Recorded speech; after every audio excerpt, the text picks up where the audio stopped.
Okay, we're off. Welcome to the Brad Bodnarchuk Podcast, Mr. Joe Sims. Absolute pleasure having you here. Thanks for making time, man. I appreciate it. Appreciate it, man. This is actually going to air tomorrow, so um, very appropriate that we talk about Christmas because I know you guys are celebrating, as are we. Um, I'm interested. Selfishly, walk me through what Christmas is going to look like for you and the family. This year, I actually just had a intimate call with my siblings, and we talked about how this year is significantly different than previous years. So, off the top, what that's putting in their minds and our minds, we just discussed, is like a lot of things that will quote unquote suck. And because of that, I've had to talk to my wife, Christina, and mention to her, like, hey, we have to change the perspective because just because it's different doesn't mean it have to suck. So that means creating traditions that we have. And so since we're not going to meet with family this year, it's like, all right, what kind of things can we do in the house? Like having that kind of perspective on it. So as it comes to Christmas this year, I'm looking forward to Rain is turning 3 Right. in January. So Christmas time is going to be the first time we reveal a bike tour. And Oh, so dang. yeah, obviously it has training wheels, but I put it together the other day and I don't have to worry about her listening to this and getting ideas. Yeah. So that's why I'm speaking pretty freely about it. Yeah. But it just brought back memories from my youth, walking into the living room and seeing a bike or some kind of big extravagant gift, just all shiny. And so I'm looking forward to see what her expressions are coming from those moments. But then just throughout the day of Christmas, I'm thinking about putting something on the smoker, Oh, okay. whether it's a brisket or something, just kind of utilize some things that I typically wouldn't, but open up the garage and I'm smoke some meat and have that to kind of munch on. But also went and bought a puzzle the other day. So that's a new tradition we're going to try to do is just sit down and kind of get our minds together and complete a puzzle. So Oh, it's that's about cool. creating the newness within this strange time that we have right now. And what would it have looked like, sorry, pre-COVID? So Christmas 2019, would it have just like you guys are traveling to one family member's house and you guys are like camping out there all day, or what would it have looked like before? Um, I'd say for the most part, we start at my parents' house. And so everyone, I mean, we have a pretty big family. So my sister usually comes up from Georgia, and my other three siblings, us and our families, we get together at my parents and we exchange gifts. That's what it's grown into since we've all developed our own families. Hmm. And from there, we have food, and then usually it's like break off and do your own thing. So some Okay. may stay a little longer at my parents. Other people may go see the other side of like their spouse's family. Right, right. And so it's usually like a day event, but it's kind of low key. You just chill out. We're Yeah. there like reminiscing, being loud, just talking about Yeah. Christmas and all the gifts and stuff. So it's fun times, don't get me wrong. But it's just gonna be a little weird this year that we're gonna have to find a different way to get that.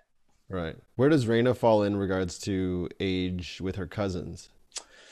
She has a cousin that is very similar in age. So I think she's about 3 or 4 months older than she is. Oh, okay. And so she's the closest one. Outside of that, they're all, 5, 6 years old or older. Okay. So she's pretty young right now. January what is her birthday? January 2nd. Oh man, and Cole, my son, is January 7th. So January. there you go. Uh, When Lena, I thought Lena was pretty close by No, too. Lena's June. Look at Oh, us just talking about our kids here on the podcast. Lena's, oh. yeah, Lena's June 13th, so she's a summer baby, and Cole is January 7th. Okay. I hope I'm getting that right.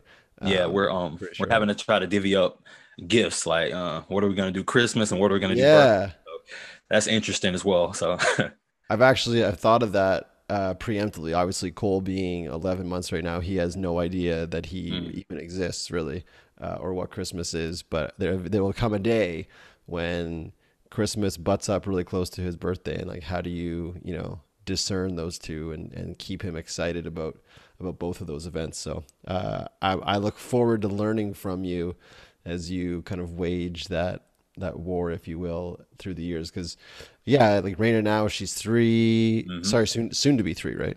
soon to be, yeah. Yeah, so like she's starting to kind of get it, right? So that's only gonna increase year after year. So she'll be like, hold on a second, like I want to make sure I get taken care of on the second of January and on the 25th. Like, don't try and put gifts together and like call it one For gift. sure. And I think it's more about the creativity, Right. like pretty much selling Christmas as Christmas and her birthday as her Yeah. birthday, understanding the story behind both. But I think it will be interesting. So we'll connect back up and I'll let you know how it goes. Yeah, yeah, please do. That could be a whole podcast in itself. For That's sure. something that I did. I think it's a great segue. Is one of the reasons that I was motivated to have you on, and one of the reasons that I appreciate our friendship so much is because of the knowledge that you have when it comes to children and interacting with children of varying ages. Obviously, you tend to work right now with, and jump in if I'm speaking incorrectly, but you tend to work with like a certain age demographic when it comes to like your job. But when it comes to the side hustle and what you're looking to grow, is it is it limited in scope in regards to the age of the children that you find yourself working with? Or are you saying like I can work with anyone from like 18 months to 18 years? Like, where do you find your niches when it comes to working with children? Yeah. Good question. I would say right now it is more from that like 4 year old up until about 11 or 12. Okay. And I say that age just because with the job, that's typically the age that I'm working with. Right. Now, also as it relates to that, I do coaching with parents. And so with that, the age ranges from 0 to, you know, whatever age. I mean, if you're still a parent, just because that's more of giving the parent the skill as opposed to working directly with the child. Yeah. And I think it's such an interesting paradigm, and one that you've kind of subsequently like coached me through, but also I heard reiterated just the other day. And Lindsay actually bought this audiobook and she's currently listening to it right now. Dr. Shafali. Have you and I talked about this? I haven't. Dr. Shafali. I got to send you the link. She's amazing. So I heard of her through a podcast that I follow, the Karen Ray podcast. And Okay. she was saying just that. And it's a lot of times very challenging for parents to understand. And again, jump in here anytime. It's challenging for parents, her clients, to understand that when they come in with a quote unquote problem child, or a child that's showing early signs of some issue, Hmm.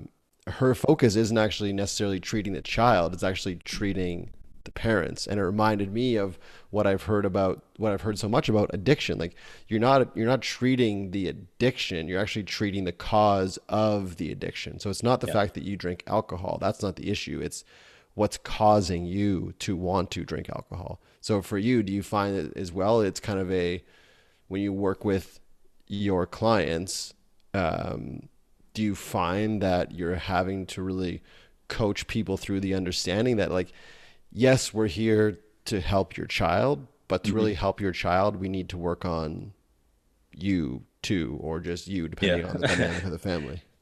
That's the biggest piece, but without, um, I guess, directly offending the parents.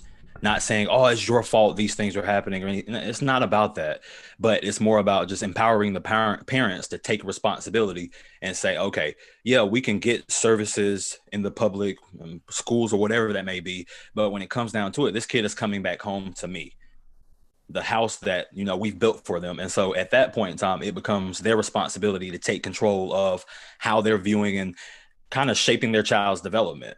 And Mm-hmm. so at that sense, it's like, okay, it starts with you as a parent and giving them that power, but then also giving them the skills to use the things that maybe the child does get outside therapy, but it's like understanding how that fits within the bigger picture of the home. Mm-hmm. And so it's taking where the parent is, but also expanding how they're viewing their child, whatever it may be. It can be a difficulty, but as human beings, we all have strengths and weaknesses. And so I'm literally talking the other day about strengths and weaknesses within my own parents. And it's not to say anything against them. It's just we all are human beings. So understanding where your strengths and weaknesses lie, but how they mesh up with your child to give you the best results to ultimately just have, I call it the confident parent, but just to be a confident parent and take on things as they come, but having the intellect and the wit to do it though. Yeah, it's so important, is to like be conscious of it. Is it such an important part? Is there, you mentioned the ages 4 to 11 as kind of your niche, if you will, or what you find yourself working with the most in regards to the children demographic. Is there any stigmas with like the word therapy for obviously someone who's 4, probably not so much. They're not going to get like teased about that at the Yeah. age of 4. There probably isn't the concept. They don't probably conceptualize what therapy even is. But for the kids that are getting, a little bit older and a little bit more aware, is there stigma attached to that amongst their peers? And how do you handle that in your environment when you're working with someone and then, seeing them interact with their peers? Yeah. So at the age that I'm at, when they quote unquote receive therapy in the school or something like that, I don't think they see it so much as a stigma unless, obviously they're being, teased about it or something up Right. front. But a lot of times it's just like, it's an outlet for them. So they value it. Okay. It's not until you get to the social years, like middle school years, where I feel like a lot of the pressures and, hey, where are you going? And questions come up to where you feel like you have to justify. But at my level, or the level that I typically see students, and I see them, moving throughout the school with mental health counselors and things of that nature, it's more of like a friend relationship to where it's like they can't wait to go. Right. Okay. That's cool. Yeah. And So it's it's kind pretty of cool like, because that's what it should be. You and I talk about, as adults and things, there's so much stigma attached to it, like as adults. And it's like, it's not that it's there for, crazy people or anything. It's an outlet and yeah. using it for whatever way that you need to use it for. And so when Yeah. I've gone in the past, I've found so much value just from having someone listen. Hmm. And a lot of times that's what it is for these kids. They just need someone to listen so they can get some things out. Yeah. Yeah. For me, it's like a kale smoothie. It's like you may not think it's going to be that great, but man, it's so good for you, Yeah. right? It's just so good for you. How have things changed for you? This is a question I've never asked you, and I'll be really interested to hear how you answer it. But how have things changed for you? Because you've been doing this for how long now? This career, This is my 6th year. right? So As a, you were practicing before you were a parent. oh yes, for sure. So what was that? What was that like for you? It's almost like, um, say for example, like a gynecologist, say it's a female gynecologist or a male gynecologist who has never actually had their own baby, but they're helping all these other women, go through that birthing process, and all of a sudden they go through it themselves. Yeah. I imagine it's just a completely new lens that you see things like you've mentioned, like setting up your environment and parenting and those things. So how did it change coming up on 3 years ago when all of a sudden you were now the parent as well? Did you have more maybe empathy for people? Did you have more empathy for the children? Were you more focused? Did you find yourself like quote unquote bringing your work home? So how did it impact you and how did it change from 6 years ago as in regards to 3 years ago? Yeah. I think a big piece of that is actually just recognizing the difference. Before I had my daughter and soon to be a next daughter, a lot of the work I did was working with kids and then helping parents, like helping them understand their child. And I never really got the question of, well, do you have kids? Do you have children? I never got that. So that let me know that whatever I was doing wasn't necessarily being put off in the way to where I'm like an expert because I have kids. Right. It was more of the fact of this is just information, you use it as you will. But when I became a parent and I just realized that certain things came natural to me, and I say that just based on my relationship with my daughter and how we function, seeing how she's developing, it's been, and I say like, it's been pretty easy because all of the knowledge that I've acquired, it just spills out. Hmm. And so when you say, is it something like bringing work home? Yeah, I may have quote unquote work to bring home, but the underlyings of my work, that's just my psyche. Like Hmm. that's just how I process things. And so does it ever turn off? Nah. And it gets me in trouble sometimes, so it's like understanding how to take this part up here, how it functions and views things and my perspective and kind of rein it back to where it's like, okay, my daughter is upset right now. I see why she's upset. And it's my role to be a father as opposed to just someone that stands back and kind of observe as I might do in a professional setting. Right. So yeah, empathy is a bigger part of it because it's like, once again, when you have your own, you just see the grind, you see the struggle a little more. Hmm. So it's one thing to hear a parent waking up all hours of the night, but it's another thing when that child does that and it's your own child and you're like, what do I do? Like, how Right. do I get on top of this? How do I shape these behaviors so they're, able to sleep through the night and X, Y, and Z, you name it, whatever it comes up. Mhm. It's like being able to have that confidence to be able to address it. Yeah, that's so key. That's so key. And I think it's just, I think once you do start swimming in those waters with everyone else, it just gives you a new appreciation for like, okay, like this is what it's actually like. Like Exactly. this is the game, right? Like this is real. This is real. How much time do you spend um, looking into or studying, or did in the past studying like the development part of me of the human brain? And hang on with me here for a second, because I'm really intrigued by. So our daughter is similar to Raina's age. She's Yeah. 2.5. And I'm so intrigued by the development that she's showing as well, and how she's developing with different things socially and independently. But I really am intrigued by the idea of the prefrontal cortex in all human brains that doesn't fully develop until, I believe, jump in here, I think it's like, I want to Young say, adult. Like, what's that? I'm just gonna. I usually clump it like young adult just because it varies, but Yeah. usually Yeah. after high school, kind of young adult age to Like where 18, 19, like I'd 18. say like anywhere from 18 to about 22. Okay, I was gonna say 18 to 21. Yeah. Yeah, So for those of you that don't know, and hands up, I am not an expert. I'm just reading books as much as I possibly can to understand it. The prefrontal cortex, amongst other things that it does, it really regulates our emotions. So if Joe tells me right now to go pound sand, I then am able to emotionally and consciously or subconsciously process that information and then react to it. Whereas our children right now, and your families around you that may be in that age demographic between 0 and, let's just say, 21, 22, they are still developing that ability to process their emotions. So help me and the listeners understand, like, how do you work with someone who is not in control of their emotions? What are the steps you can take to a 3-year-old who's having a quote unquote tantrum, or an 18-year-old who's acting out? Like, how much, again, empathy do you need to have, Mhm. because then they're literally lacking those synapses in their brain? And then how do you guide them as well without, like, what's the word, like, drowning them in your ideals and your vision, if that makes Sure. sense?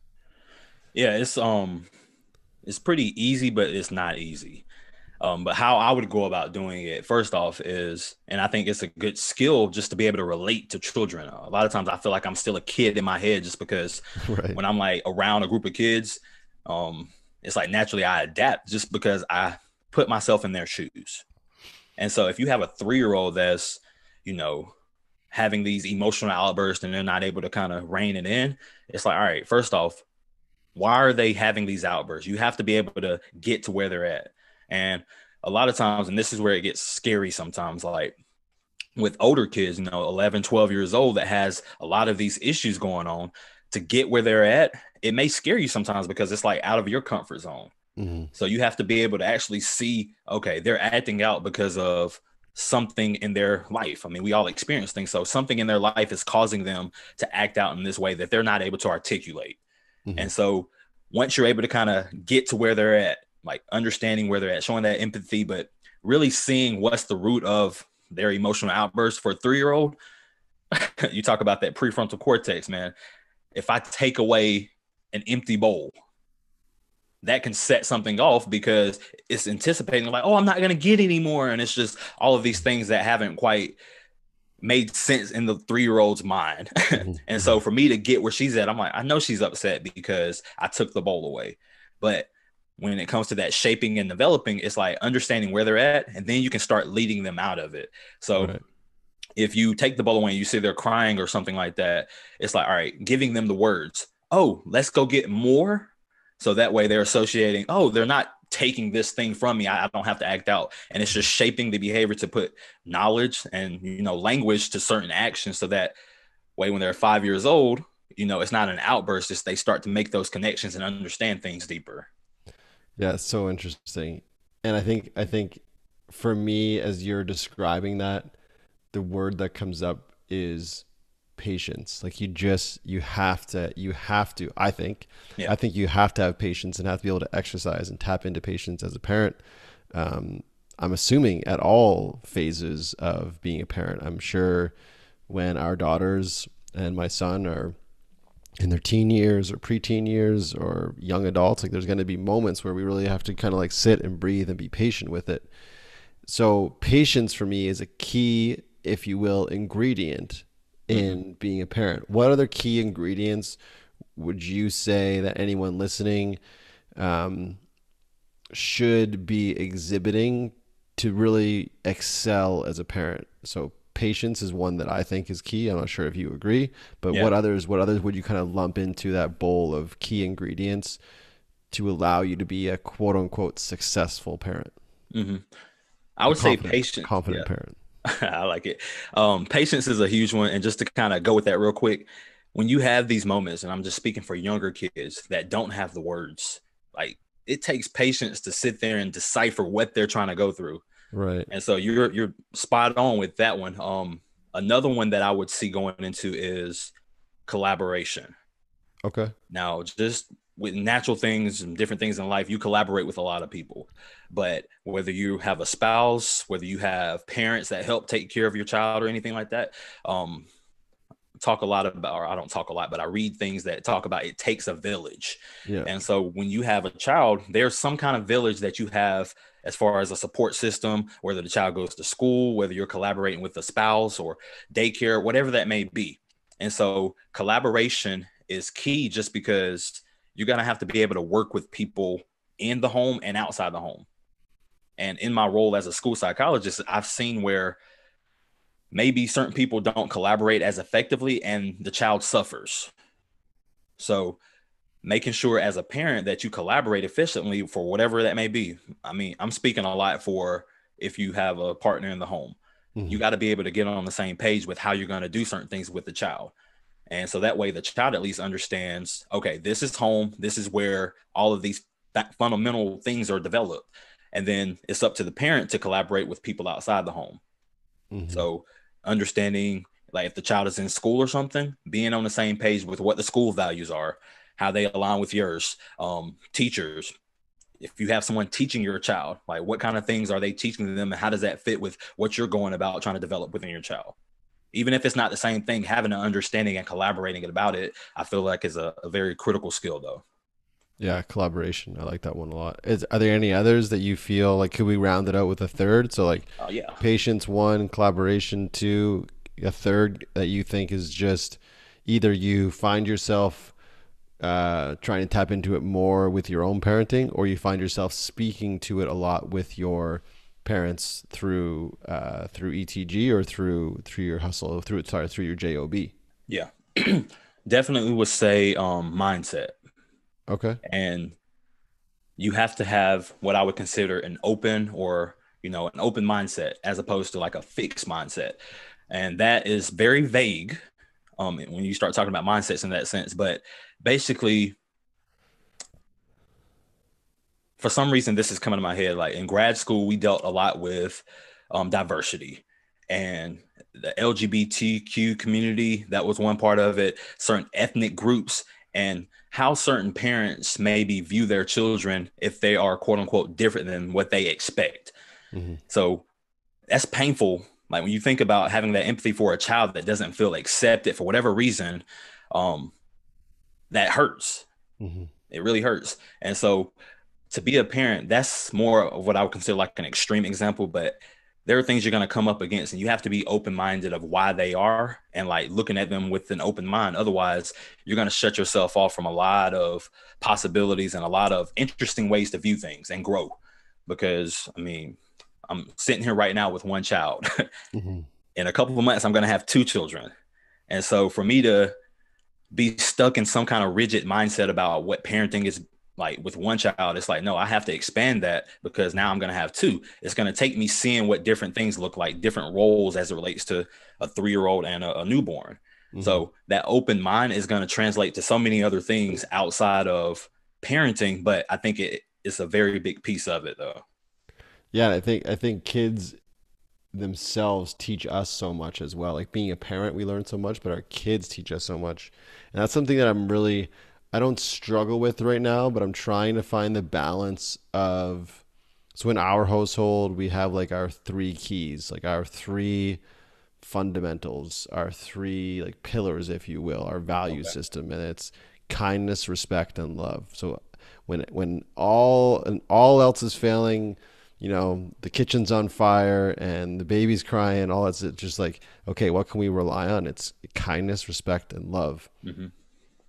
But I'm finding it really challenging as Lena, our eldest, goes through her, for lack of a better term, terrible twos, and she's really testing and pushing those boundaries, which again, I actually am really intrigued to watch.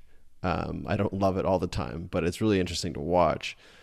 I'm intrigued how to balance between really allowing her, like from a holistic approach, like allowing her to be who she was brought into this earth to be, Hmm. and me not push on to her my ideals, my vision for who I feel like she should be. But I still want to have guidelines for her. I still want her to understand, like, hey, in this family, like we really do hold high value on things like kindness, respect, and love. So, in your experience, both professionally, but also as a father and as a son and as a brother, uncle, all those things, how do you ride that wave of like, these are my values and this is what I hold true, and not perhaps, like, lack of a better term, like shoving that down, you know, your daughter's throat or my daughter's throat or my son's throat, your soon to be daughter's throat. Like, how do you balance that? Whew. It just makes me think back to my upbringing because I had certain things instilled in me as you do as well. And I think it starts with having that foundation. So if you have something that you are teaching your children and kind of instilling within them, that's where it starts at. Obviously, I wouldn't want negative things to be instilled, like go hurt people and that kind of thing. Mm. That's obvious. But if you're doing things with a strong value, I think it starts there because think about yourself as an adult. You have values in you that you got from growing up. Mm. You started there. Even if you have changed them now, you started with some value. And I think that's important because it's kind of like if you don't have any direction, then anywhere will work. Right, So right. whatever your direction is that you choose to do, this is a huge one for me right now. Growing up in South Carolina, the South, this is a big one, huge. But Christina, she's from New York and she grew up in what I would consider a non-traditional Southern home. And so, yes, ma'am, no, ma'am is something that we've had conversations about. I see it as a respect thing, like, yes, ma'am, no, ma'am. She sees it as something a little more Southern and kind of concrete just based on her upbringing. Mm-hmm. So the open mindedness comes with this piece to where it's like, okay, we have two different ways of viewing how our daughter should respond. I cringe up if I hear certain things that aren't yes, ma'am, no, ma'am. Mm-hmm. I cringe up just because that's the values that were put in me. And Right. so her values don't necessarily sit with that. So as it comes to instilling things within our daughter, we've had to get on the same page, collaborate, and come up with different ways that she can respond to us that's not disrespectful or sounds disrespectful, but it's also a way for her to articulate what she needs and what she wants. Mm-hmm. And so by doing that, it's like we're instilling within her values that we had, but we've evolved them. And Right. so it starts with something. So start with whatever you're creating and whatever you're trying to instill. And then once the child is of age, I mean, we all have our own lives to live. So it's like you evolve. Things that I grew up with, they've shifted big time. Right. And I Right. just have to understand that's how we work. Yeah, I think it's interesting that you just mentioned, Christina, your wife, and you being from very different, I mean, very similar, but very different backgrounds culturally, Yes. and how that even impacts, your collaboration, to use your word, as you're raising, a child. Not even that, like even people that don't have kids. Like Mm-hmm. there's a lot of cultural influences and cultural beliefs that are, um, absorbed by us consciously or unconsciously that become like, why do I think kindness, respect, and love should be high on the priority list as opposed to like, money, fast cars, and I don't know, boats? Like, why aren't those my three? Do you know, just as an example, for some people Yeah. they may be. And I think that is what I'm searching for is like, what can I do with Lindsay, my partner, to give our kids like a solid base to plant their own individual roots and then grow from. And I just don't want to be forcing the wrong base, if you will. Yeah. But I think I think no matter what the culture, um, I think the human species can kind of agree. Like, you can't really go wrong with love. You cannot really go wrong with kindness, and you can't really go wrong with respect. But then you get into the semantics of it. Christina doesn't think that it's disrespectful when Raina doesn't say, and I'm just guessing here, when Raina doesn't say yes ma'am or no ma'am. Whereas you're like, that's a big thing for me, Yeah. right? Like even the simple fact of, are you hungry? Yes. It's like my internal being is like, where's the yes, sir? Yeah. So it's like breaking that, but yeah, semantics. Yeah, it's interesting. So interesting. So does she? What does she say? Well, she says yes, but it's understanding the fact of just because I say yes, it's not disrespectful. And I think that's something that's been planted in my head. It's like if you Right, respond to someone older than you and you say yes or no, it's perceived as you're being disrespectful because you don't put the ma'am on the back, right. sir on the back end of it. Yeah, there's probably a very small portion of this world that would prescribe to the ma'am in any language. Do you know what I And so mean? that's like mind blowing to me, which lets me really have to like challenge my beliefs of things because I grew up my whole life. Like, I mean, I've gotten places, people, oh, you have great manners and things just Right, because of right, yes or no, ma'am, and that kind of thing. But when I really look at it, I'm like, people that say yes and no, just, in conversation or whatever, I don't think it says anything less about them, hmm So I just have to kind of challenge the way I grew up and the things that I look at and value and just kind of really just take a look to see what's beneficial. Like how am I going to evolve from what I used to know and kind of function as. I think that right there, what you just said, is the major key, if you will, is, and I'm gonna put on my like school psychologist, child psychologist hat here for a second and Go just ahead, pretend. man. So it is actually about instilling your values, whatever you have as a parent or as a couple, as a family, in your child, but then encouraging your child throughout their life as they grow is to challenge those things, is to question those things and ask themselves, does this fit with where you want to be going? Are you going to have a husband or a wife that wants to say yes ma'am or not? Or I think Mhm.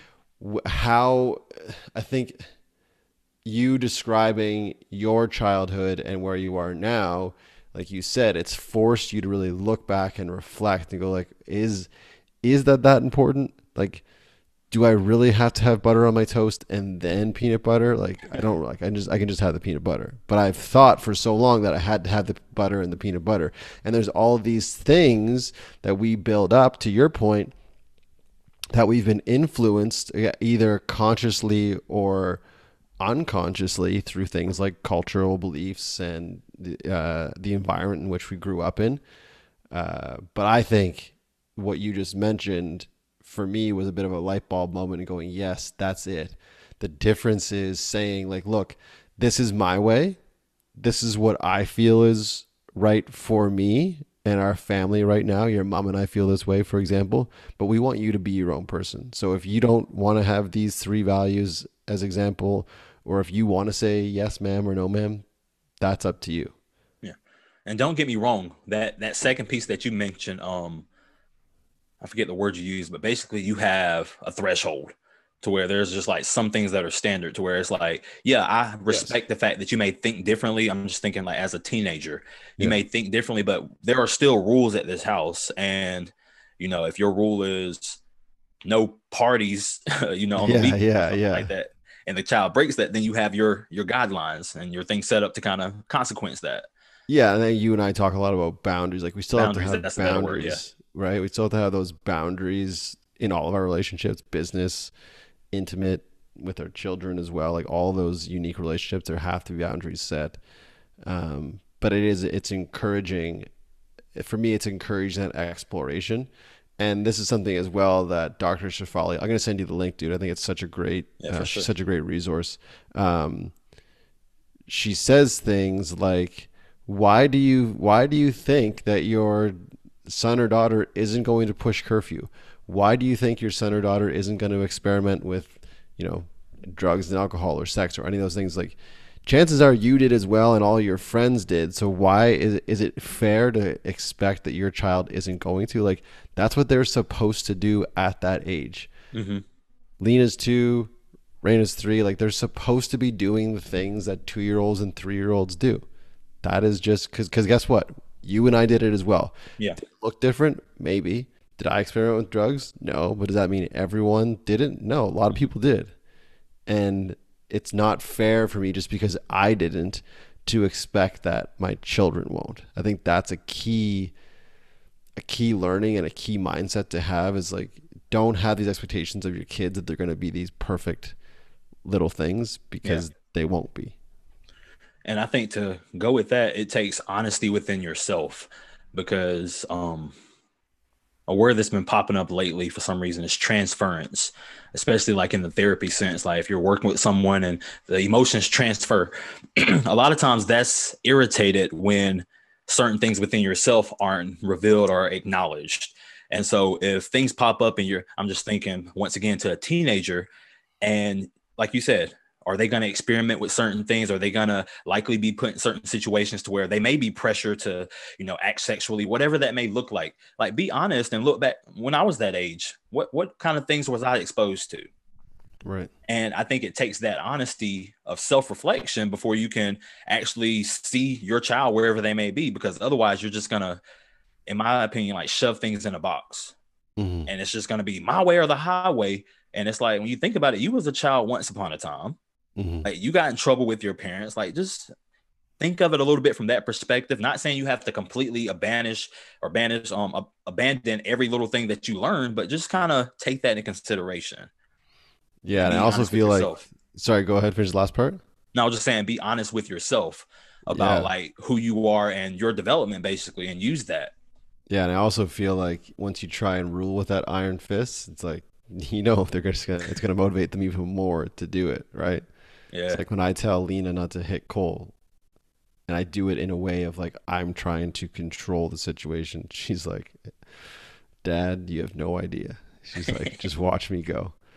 And that's something that I thought was so interesting as well in listening to Dr. Shafali talk was she was saying, or sorry, the host of the show was saying like he's learned that he shouldn't be using himself to fix the issue. He has to be using the child, meaning it's not just like I'm bigger, I'm stronger, I'm smarter, I'm louder, so I'm going to use me to get mm-hmm. you to stop doing what you're doing. It's like I need to teach this child, this small human being who's just developing, I need to use them so they feel like they have control over the situation as opposed to always feeling like they need to come to me or us to get control of the situation. I thought that was just a really interesting paradigm. And I find myself as well. And I said this the other day on my podcast. Like, I truly believe that I'm a phenomenal parent, but oh my God, do I have holes in my game? And one of them is I'll hit a point where I'll just pick Lena up and like remove her from the environment, which I actually fully believe in. I don't do timeouts. We don't leave her. I'll go with her to a different room and I'll talk with her in a very calm way.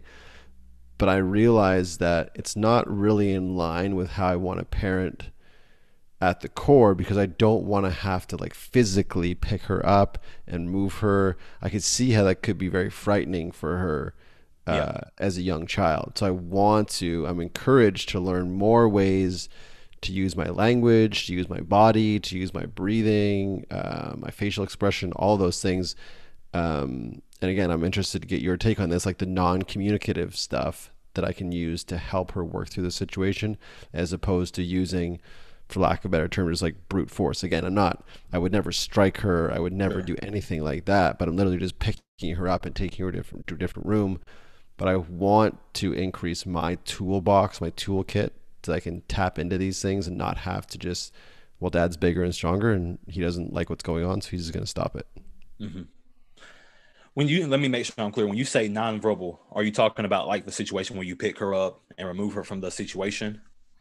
Yeah, Or so I would like to find like, is there, I'm positive there are cues that I can be doing that doesn't even need to be communicated with words. Like it is like, okay, how am I breathing right now? Like my understanding is children, when they are in those situations where they are maybe overreacting or um,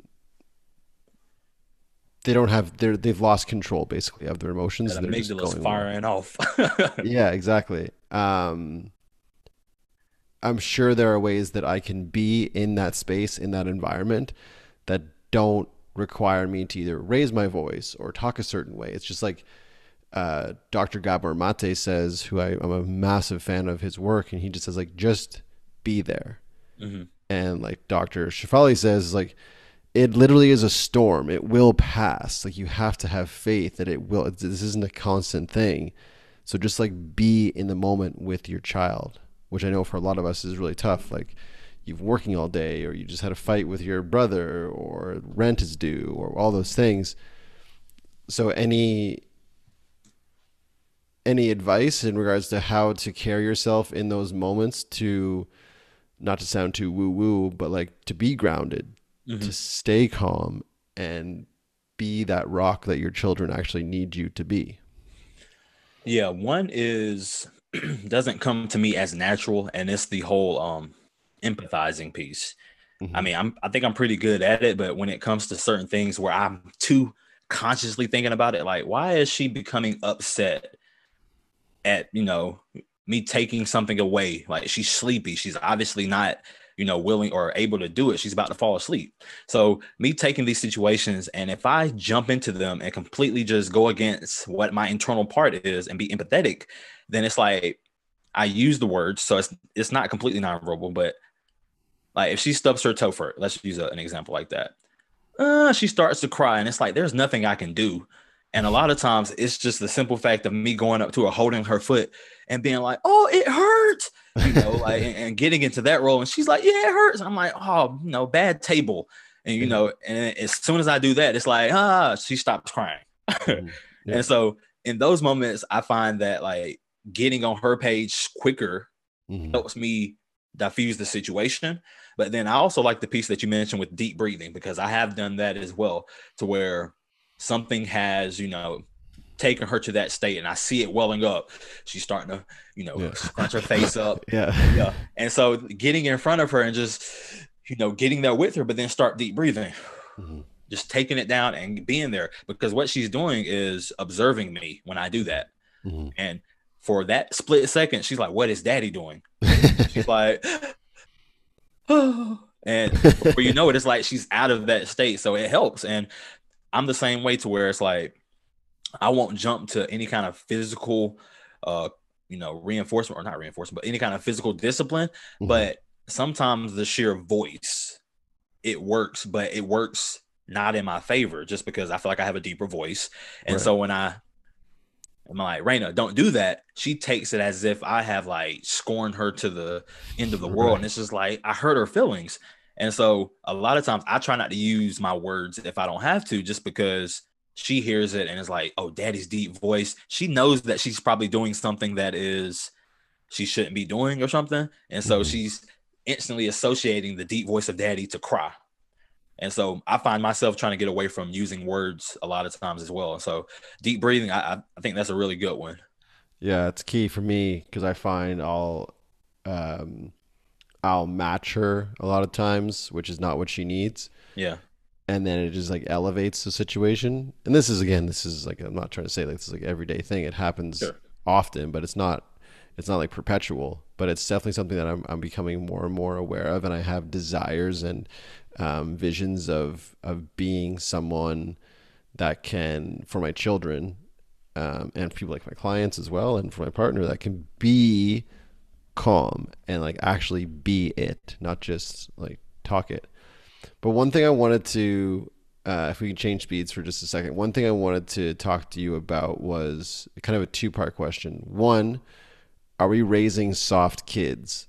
Not you and I, but like generationally, are we raising soft kids? And when I say soft, I mean, you know, they don't like hard work and they don't like being uncomfortable. And because I was never hit as a child, but I definitely had things like I was grounded and had to go to my room by myself.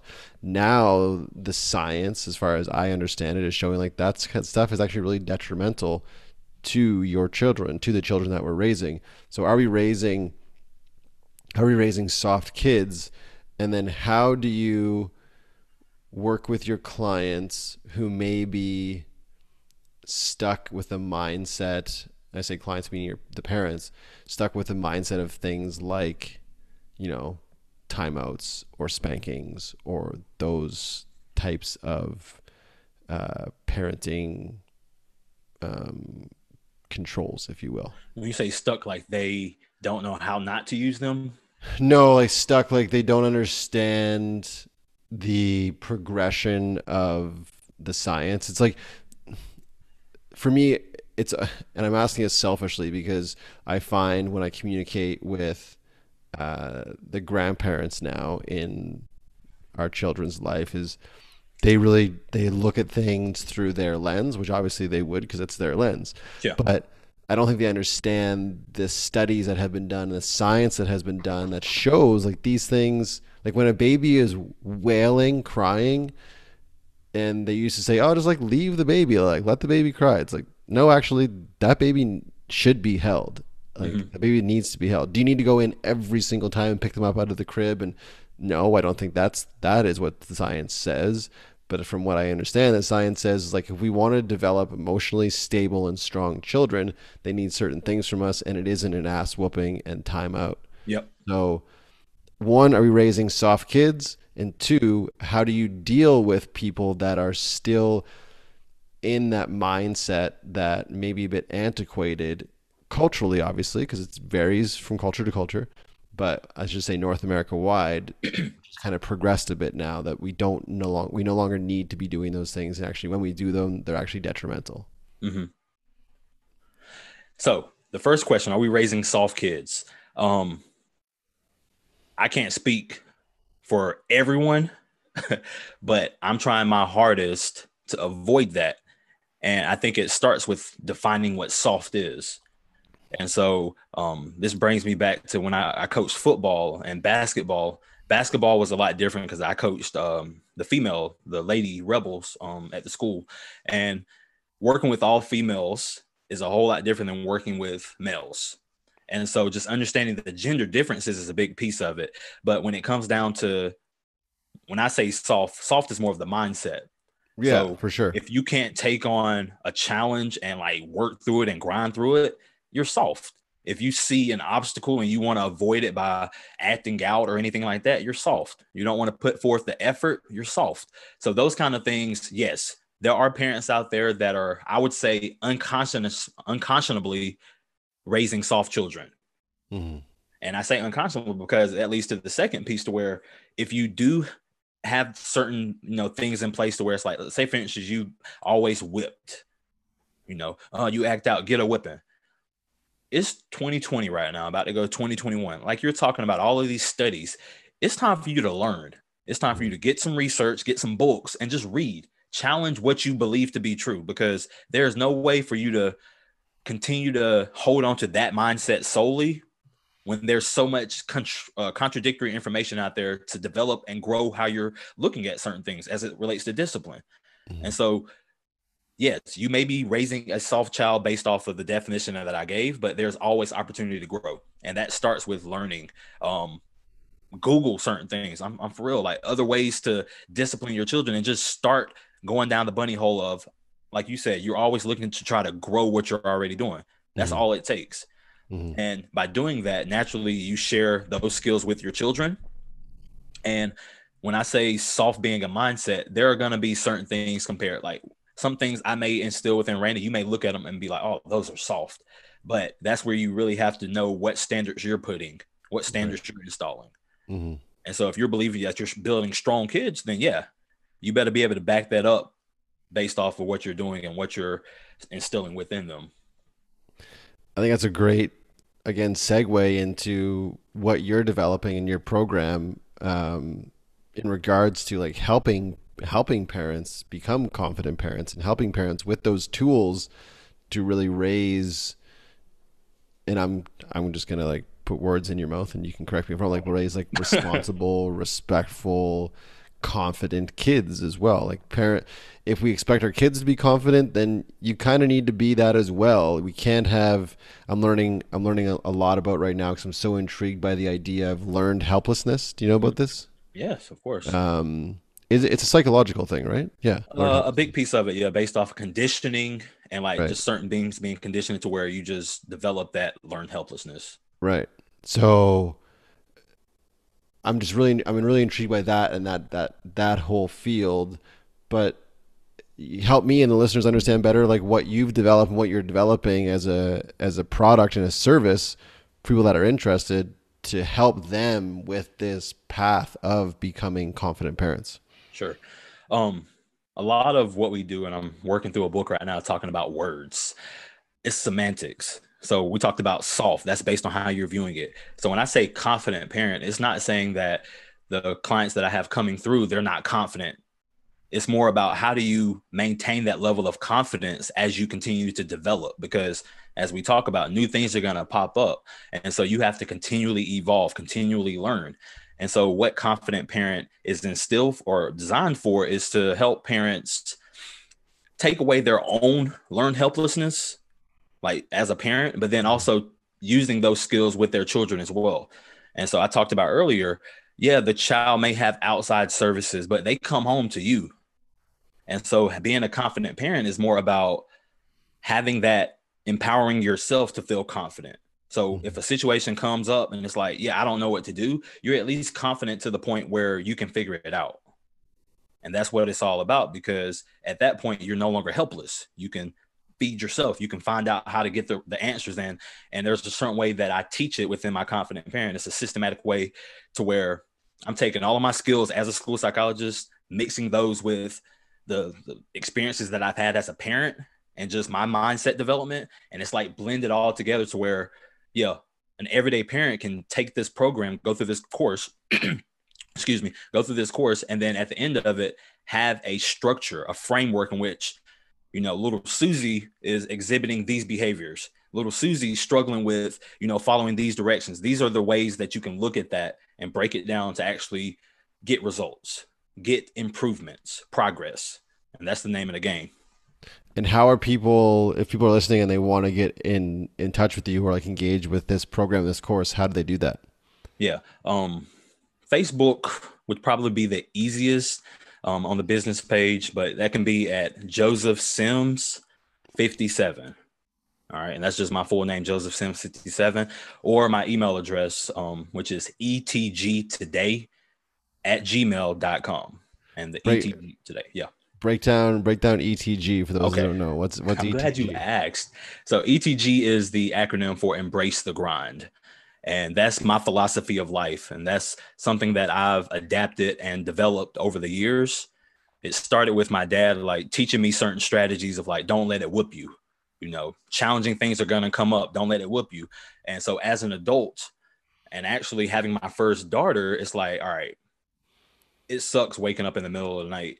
Like it really does when you are trying to get sleep and you got work and all this other stuff. But there's nothing else I would want to do. Hmm. And so at that point, it's like, it's just the grind. It's the grind of things. You have things that you want and you're working towards in life, but it's up to us taking that mindset to embrace that in order to get to where we ultimately want to go. And so that's the beef behind what ETG is. And so that's why I use that acronym for the name of the business. And so that's why ETG today is the website. I love it. I love it. Um, let's just change speed one more time before I let you go officially. Okay. I just want to say thank you, dude. I mean, for those of you that don't know, Joe and I were actually enrolled in the same program uh, back in 2016, I think it Woo. was. Yeah, which is that sounds 4 years about. ago, which is almost, oh, yeah, 4 years ago, which is crazy. Um, and was it 2016? No, 2018. I'm not that great with dates, so whatever date you say, 28, yes. 2018. It was 2018. It was 2018. I apologize. So it was 2 years ago, coming up on three. And we were coached by someone who I'm lucky enough to still call a friend. Actually, we were just on the podcast a few weeks ago, Nee Shobo. So shout out to Nee for allowing for a platform for Joe and I to become connected. And since then, um, Joe's been watching me. I've been watching Joe, and we've reconnected over the past few months. And I just want to say, like, thank you, man, so much. I appreciate you. I know I say it kind of off the record, but I want to say it on the record as well. Like, I appreciate and respect you a ton. And as a father, as a person, as an entrepreneur, as a professional, I look up to you, man. So thank you so much for doing what you do for me as a friend, Mhm. and thank you for making time and coming on the show, man. It was super fun. We'll definitely do it again as well. I'd love to do round Hey, most two. definitely, man. I want to hear about I want to hear about how Raina reacts to the bike, and I want to hear how you kind of navigate that January 2nd birthday with those Mhm. gifts, which is going to be key. And also, you've got a new baby coming as well, which is so exciting in the new year. Yes. What's the timeline on that now? So the due date is March 2nd. So after the new year, my life here at my house is about to be shifted big time. So having these next couple of weeks to try to not try, but to reorganize some things as it relates to space and just the new baby coming. I Yeah, think they call it nesting. yeah, The yeah, last time when Raina was born, I built a pergola in my backyard. And so this time it's a little different approach to channel all of that energy. And so with March 2nd being the date, the first few months of the year is going to be actually just making sure we're set up to receive her and kind of live this life that we're at right now.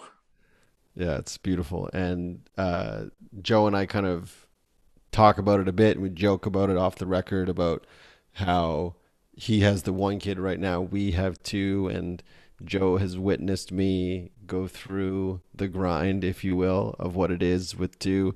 One, shout out to anyone that has any number of kids, For real, yes. whether it's one or seven. But yeah, man, I laugh because I know what you're in for, but I also know that because of who you are, you're gonna handle it. You and Christina are gonna do so well, and that baby will be showered with love.